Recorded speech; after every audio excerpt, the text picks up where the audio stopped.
दोस्तों, ये कहानी है दूसरे वर्ल्ड वार की। रशियन के पोलैंड पर आक्रमण करने के बाद रशियंस बहुत से पोलैंड सैनिकों को बंदी बना लेते हैं, जिनमें से एक पोलैंड सेना का अफसर भी होता है जिसका नाम जानूस है। वो लोग उस पर जासूसी का आरोप लगाते हैं और उसे एक पेपर पर साइन करने को कहते हैं, पर जानूस साइन करने से साफ इनकार कर देता है। तभी वहाँ पर एक औरत को दिखाया जाता है जो जानूस की पत्नी होती है। वहाँ पर बैठा जो ऑफिसर होता है वो उससे पूछता है, तुम इसके बारे में और क्या जानती हो? वो कहती है ये कम्युनिस्ट पार्टी से नफरत करते हैं और दूसरे देशों में जासूसी करते हैं। जानूस को इस बात से बहुत दुख होता है, लेकिन वो जानता है उसकी पत्नी को मजबूर किया गया है और इस तरह जानूस को 20 साल की सज़ा हो जाती है और उसे साइबेरिया की एक बहुत ही टफेस्ट जेल में भेज दिया जाता है। और इस जेल से इनके लिए भाग पाना बहुत ही मुश्किल होता है, क्योंकि ये जेल ऐसी जगह होती है जहां हजारों किलोमीटर दूर दूर तक सिर्फ जंगल और बर्फ पड़ी होती है। जेल में जितने भी कैदी आए होते हैं, जिनमें से एक जानूस भी होता है, सभी कैदी एक जगह इकट्ठा होते हैं। तभी उस जेल का जेलर इन सभी को वार्निंग दे रहा होता है कि ये जंगल, बर्फीली पहाड़ियाँ, पूरा साइबेरिया तुम्हारे लिए एक जेल है और यहाँ से भागे भी तो प्रकृति किसी पर भी रहम नहीं करती।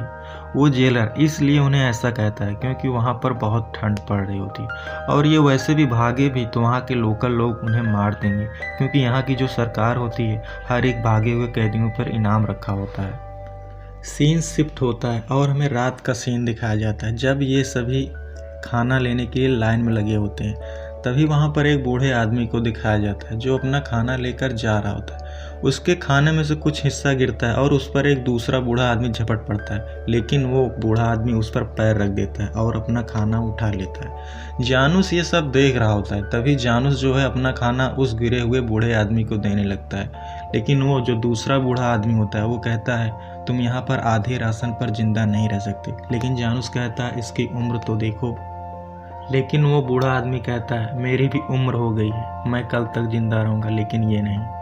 तभी वो बूढ़ा आदमी वहाँ से चला जाता है और तभी जानूस के पास एक आदमी आता है। वो जानूस से पूछता है तुम्हें कितने साल की सज़ा हुई है? जानूस कहता है 20 साल की। और जानूस उससे पूछता है तुम्हें कितने साल की सज़ा हुई है? वो कहता है मुझे 10 साल की। और जानूस कहता है किस लिए? तभी वो कहता है मैं एक एक्टर था, मुझे एक फिल्म में किरदार मिला था एक अमीर आदमी बनने का, लेकिन मैंने उस किरदार को कुछ ज़्यादा ही अमीर बना दिया था, इसलिए मुझे 10 साल की सज़ा हुई है। जानूस कहता है सिर्फ एक्टिंग के लिए सज़ा सुनाएगी? और वो एक्टर कहता है हाँ मेरे भाई, यहाँ ऐसा ही होता है। तभी जानूस उस एक्टर से पूछता है क्या यहाँ से आज तक कोई भाग पाया है? तभी वो एक्टर कहता है कोई नहीं, आज तक तो कोई नहीं, और तुम ऐसा सोचना भी मत, यहाँ से भागने की कोशिश में सभी मारे जाते हैं। इस जेल में बहुत सारे कैदी आए होते हैं अलग अलग देशों के, जो क्रिमिनल्स, चोर और रेपिस्ट होते हैं। कुछ समय बीतता है, एक दिन वही एक्टर जानूस को एक रास्ता दिखाता है और कहता है ये भागने का रास्ता है और मैं सिर्फ तुम्हारे जैसे ही एक सच्चे साथी की तलाश कर रहा था जिसमें भागने की हिम्मत और जज्बा हो। तभी जानूस कहता है हम भाग कर जाएंगे कहाँ? यहाँ तो चारों तरफ जंगल और बर्फ पड़ी है, एक तरफ रशियन है और दूसरी तरफ तो जर्मन है। तभी वो एक्टर कहता है हम दक्षिण की तरफ जाएंगे, हम बॉर्डर क्रॉस करके मंगोलिया पहुँच जाएंगे, लेकिन हमें ठंडी खत्म होने तक का इंतज़ार करना होगा। उससे पहले हम तुम मिलकर ढेर सारा खाना इकट्ठा कर लेंगे, क्योंकि हमें कई दिनों तक पैदल सफ़र तय करना होगा और मंगोलिया यहाँ से दक्षिण 1000 किलोमीटर दूर है। इसके बाद ये खाना इकट्ठा करना शुरू कर देते हैं और यहाँ पर जितने भी कैदी आए होते हैं सब जंगल में लकड़ी काटने का काम करते हैं और शाम को लकड़ी काट कर वापस आ जाते हैं। एक रोज़ जब ये सभी कैदी लकड़ी काट कर वापस आ रहे होते हैं तभी बर्फीली तेज़ हवाएं चलने लगती हैं।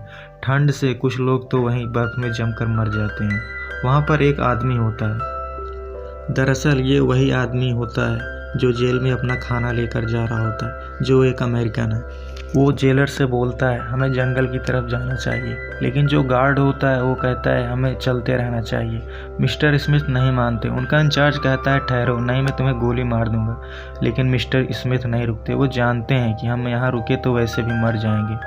और इस तरह तभी उनका इंचार्ज भी सबको कहता है चलो सब लोग जंगल में चलो, और इस तरह ये सब बच जाते हैं। और सीन शिफ्ट होता है। अगले दिन जेलर इन सबको एक लाइन में खड़ा करता है और वो मिस्टर स्मिथ को बुलाता है और कहता है तुम्हें बहुत ठंड लगती है ना, ऐसे कई लोगों को एक एक करके बाहर बुलाता है, जिनमें से एक जानूस भी होता है। तभी मिस्टर स्मिथ कहते हैं, हमें कल ही मार दिया होता तो अच्छा रहता।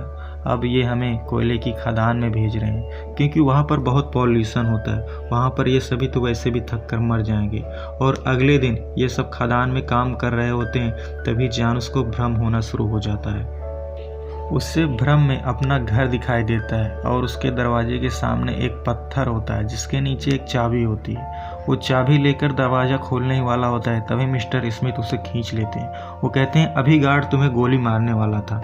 तभी जानूस कहता है, मैं यहाँ नहीं रह सकता, हम यहाँ से भाग सकते हैं। मैं एक एक्टर को जानता हूँ, वो हमारा साथ देगा, उसके पास एक प्लान है। तभी मिस्टर स्मिथ कहते हैं, कौन वो एक्टर? वो झूठा है। यहाँ पर मैं भी जब नया नया आया था, उसने मुझसे भी यही कहा था। लेकिन मिस्टर स्मिथ कहते हैं, मैं तुम्हारी भागने में मदद कर सकता हूँ, हम साथ भाग सकते।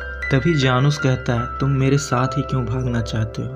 तभी मिस्टर स्मिथ कहते हैं, तुम्हारी ये कमजोरी मेरे काम आ सकती है। तभी वो कहता है, और वो क्या है?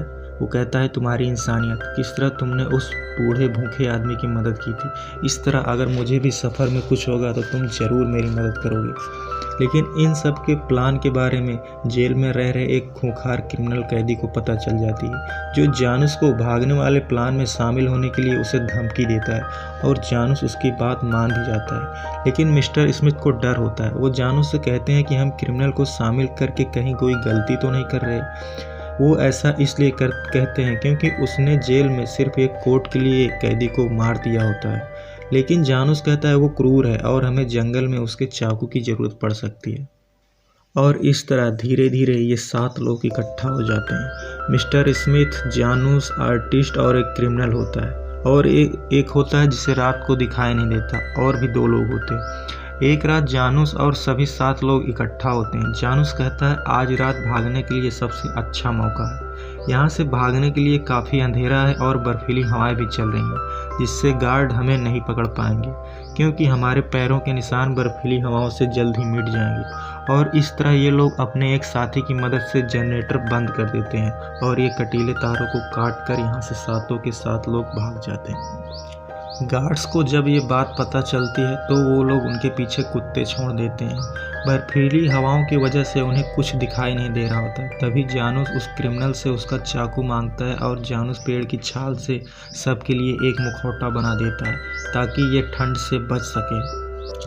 और सुबह तक ये लोग उस जेल से काफ़ी दूर आ चुके होते हैं। इनके पास राशन बस कुछ ही दिनों का होता है। तभी सभी लोग एक सुरक्षित स्थान पर इकट्ठा होते हैं। जानूस कहता है, सभी लोग लकड़ियाँ इकट्ठा कर लो, क्योंकि आज रात काफ़ी ठंड पड़ने वाली है। और इस तरह सब लोग जंगल में लकड़ियाँ लाने चले जाते हैं। और वो लोग जब रात को लकड़ियाँ लेकर वापस आते हैं तो देखते हैं उनमें से एक आदमी कम होता है। दरअसल जो आदमी खोया होता है उसे रात को दिखाई नहीं देता, पर दिन में दिखाई देता है और वो अपना रास्ता भटक चुका होता है। और ये बात किसी को नहीं पता होती है। जब वो लोग उसे खोजते हैं और आवाज़ें लगाते हैं, थक कर वो लोग सो जाते हैं।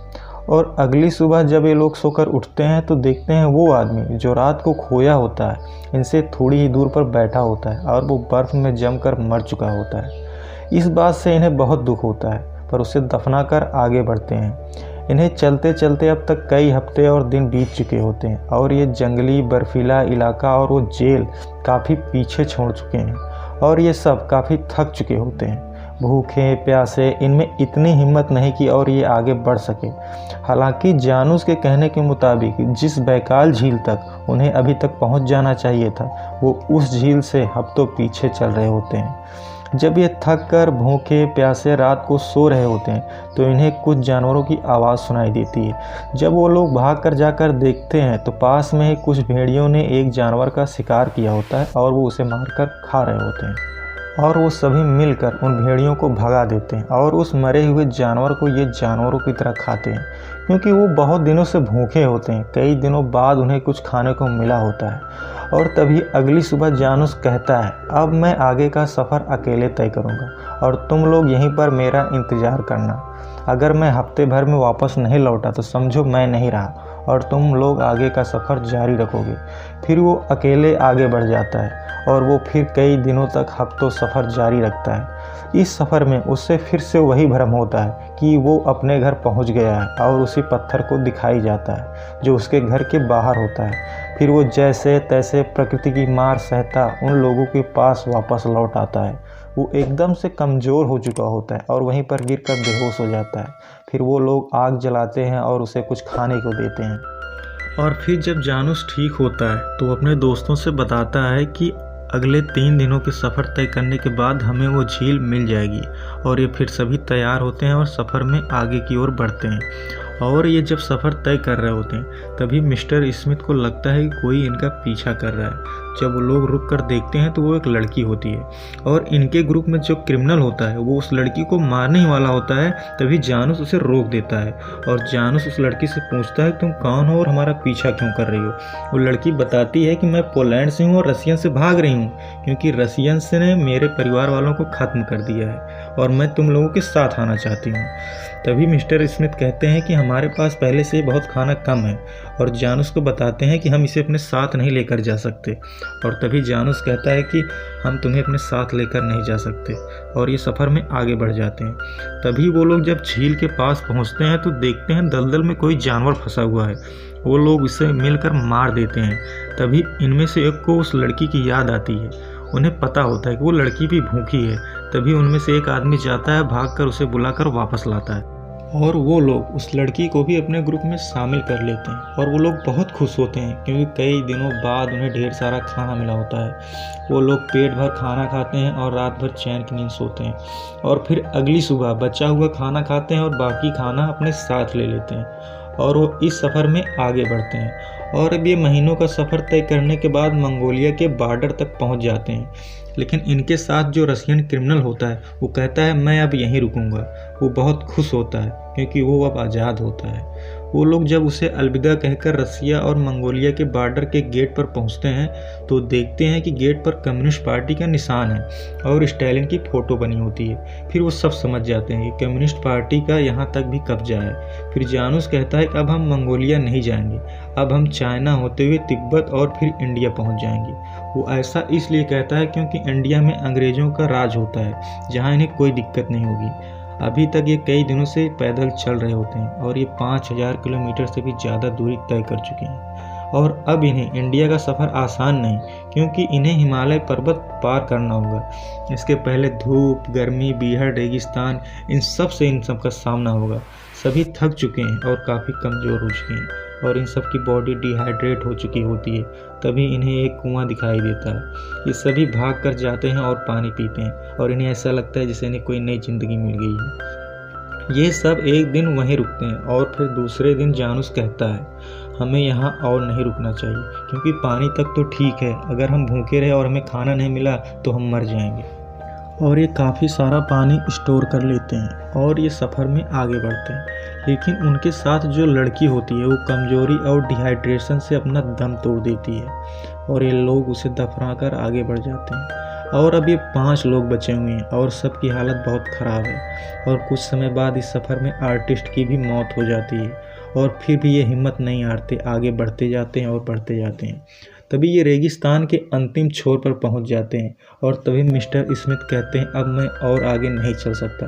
तभी जानूस कहता है कि अब हम नहीं रुक सकते, तुम लोग सफ़र जारी। तभी जानूस अपने बाकी दोस्तों को जो बचे होते हैं उनको आगे जाने के लिए बोलता है और वो मिस्टर स्मिथ के पास होता है। लेकिन रात होने से पहले वो अपने आगे आए दोस्तों के पास आ जाते हैं और इन सब की हालत अब बहुत ख़राब हो चुकी होती है और ये भूखे प्यासे कमज़ोर हो चुके होते हैं और वो रात वहीं पर रुकते हैं। और जब सुबह होती है तो उनमें से एक के ऊपर से सांप जा रहा होता है। तभी वो सांप के पीछे पीछे जाता है। दरअसल वो सांप उनके लिए एक खाना होता है। वो सांप को मार कर वहीं खाने लग जाते हैं। तभी उनमें से एक को दिखाई देता है कि वहीं दूरी पर चट्टान से पानी रिस रहा है और वो सभी भाग कर जाते हैं, पानी को चाट चाट कर जानवरों की तरह पीते हैं। कुछ खाने के बाद और पीने के बाद उनमें थोड़ी सी जान आती है और रात को जानूस मिस्टर स्मिथ के पास जाता है। वो कहता है कि मुझे पता है तुम्हारे बेटे डेविड को रसियन नहीं मारा है, तभी मिस्टर स्मिथ कहते हैं, क्या तुम उसका नाम लेकर मेरे अंदर जीने की चाहत जगाना चाहते हो? लेकिन मुझे पता है, ज़िंदगी एक सज़ा है और मौत एक आज़ादी। मिस्टर स्मिथ कहते हैं, मैं तो बस अपने आप को ज़िंदा रखकर सज़ा दे रहा हूँ। अपने बेटे को रसिया मैं ही लेकर आया था और रसियन ने हमें पकड़ लिया और मेरे बेटे को गवाही देने के लिए मजबूर किया गया। जब उसने कुछ नहीं बताया तो उसे गोली मार दिया गया, ठीक उसी तरह जिस तरह तुम्हारी बीवी को मजबूर किया गया था। जानूस कहता है, मेरी बीवी जिंदा है और वो निर्दोष है और मैं मरने से पहले उससे मिलना चाहता हूँ, क्योंकि उसने जो गवाही दी है उसके लिए वो खुद को दोषी मान रही होगी। और इस तरह ये जीने की संघर्ष और चाहत में कुछ ही किलोमीटर की दूरी तय करने के बाद वो ग्रेट वॉल ऑफ चाइना तक पहुंच जाते हैं। पर वो चाइना में नहीं रुक सकते, क्योंकि चाइना और जापान में युद्ध चल रहा होता है और वो तिब्बत की तरफ आगे बढ़ते हैं। और एक बार फिर से इनका सामना बर्फीले पहाड़ों से हो जाता है और यह कुछ ही किलोमीटर का सफ़र तय करने के बाद तिब्बत तक पहुंच जाते हैं। और वहाँ के लोग इनका स्वागत करते हैं और इन्हें खाने पीने को और रहने के लिए जगह देते हैं। यहाँ के लोग जानूस को बताते हैं, इंडिया जाने के लिए यहाँ से सिक्किम से एक रास्ता है, लेकिन अभी सर्दियों का टाइम है और बर्फीला तूफान आया तो तुम लोग फंस जाओगे। फिलहाल कुछ दिन यहीं रुक जाओ।